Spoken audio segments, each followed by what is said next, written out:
Good morning friends. आज मैं आपको मैट्रिक्स के नए टॉपिक ट्रांसपोज ऑफ मैट्रिक्स के बारे में डिस्कस करता हूं। तो उसमें आपके पास हमने एक मैट्रिक्स लिया जिसको AIJ रिप्रेजेंट करते हैं। इसका ऑर्डर m क्रॉस n होता है। अगर हम इसका ट्रांसपोज निकालते हैं AT से रिप्रेजेंट करते हैं उसको, तो उसे हम PQ n क्रॉस m। तो यहाँ पर ध्यान रखने वाली बात यह है कि जब हम ऑर्डर लेते हैं तो पहले जैसे ऑर्डर m क्रॉस n था, तो जब हम इसका ट्रांसपोज निकालते हैं तो इसका ऑर्डर चेंज हो जाता है n क्रॉस m में। डेफिनेशन लिखा है मैंने, the matrix obtained by interchanging the row and column of a given matrix A. दिए गए आव्यूह के पंक्ति और स्तंभ को परस्पर परिवर्तित करके आव्यूह को परिवर्त ज्ञात करते हैं। इसका एग्जांपल आपको यहां पर दे रखा है मैंने। एक एग्जांपल मैंने लिया, एक मैट्रिक्स लिया जिसका ऑर्डर 2 क्रॉस 3 था, 2 1 4 3 1 6। ये पहली रो, ये दूसरी रो। जब हम इसका ट्रांसपोज निकालते हैं तो पहली रो कॉलम में कन्वर्ट हो जाती है। तो ये जो रो R1 थी ये C1 बन जाता है और ये जो R2 है ये C2 बन जाता है।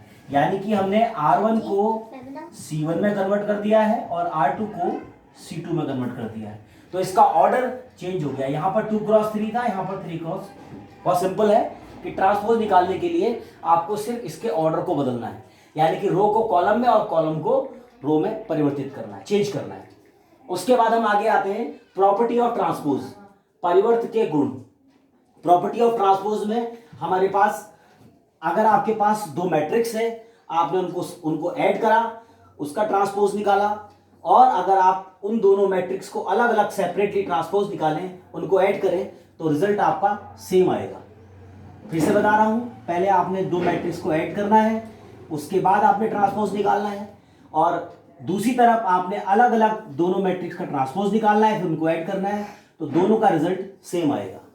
दूसरी प्रॉपर्टी है, हमने एक आपके पास कोई कांस्टेंट वैल्यू ले रखी है के से ए आपका मैट्रिक्स के साथ है, उसका ट्रांसपोज निकाला।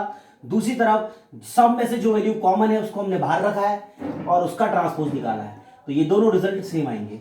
सिमिलरली यहाँ ए बी प्रोडक्ट है, उसका ट्रांसपोज है, यहाँ पहले बी का ट्रांसपोज, फिर ए का, फिर उसका प्रोडक्ट, रिजल्ट सेम।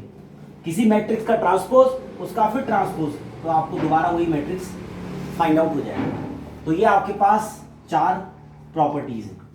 उसके बाद एक नया टॉपिक है, that is called symmetric matrix. Hindi में इसको बोलते हैं सममित आव्यूह।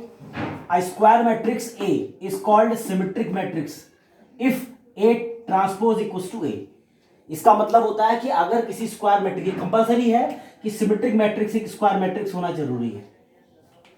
तो कोई स्क्वायर मैट्रिक्स आपका सिमेट्रिक मैट्रिक्स होगा, अगर अपने आप उसका ट्रांसपोज निकाला तो वो आपको वही वैल्यू मिल जाएगी। सॉरी। उसके बाद दूसरा है स्क्यू सिमेट्रिक मैट्रिक्स, इसको हिंदी में बोलते हैं असममित आव्यूह। A square matrix A is called symmetric asymmetric matrix, sorry, called unsymmetric matrix और skew symmetric matrix if A transpose equals to minus A.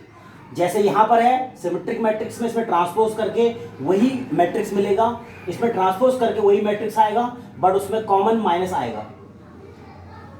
Example के थ्रू हमने इसको शो कर रखा है। एक matrix A that is 2 cross 2, transpose, मैंने इसका ऑर्डर चेंज किया, आपने देखिए इसका रिजल्ट सेम है, जो ट्रांसपोज है वही ए है, तो इसको बोलेंगे सिमेट्रिक। अनसिमेट्रिक मैट्रिक्स का एग्जांपल दिया है मैंने, एक 2 क्रॉस 2 ऑर्डर का मैट्रिक्स लिया, स्क्वायर मैट्रिक्स, और मैंने इसका ट्रांसपोज निकाला, तो जो रो है कॉलम रो में कन्वर्ट किया। उसके बाद इनमें से कॉमन लिया -1। माइनस जब कॉमन लेंगे तो सबके साइन बदलेंगे, जीरो को साइन नहीं होता, इसमें -1, इसका +1, इसका 1, तो ये रिजल्ट ओरिजिनल रिजल्ट के इक्वल आ गया, तो ये इक्वल हो गए। तो AT equals to -A, that is called unsymmetric. तो आज के लिए इतना ही, बाकी अगले वीडियो में देखें। धन्यवाद।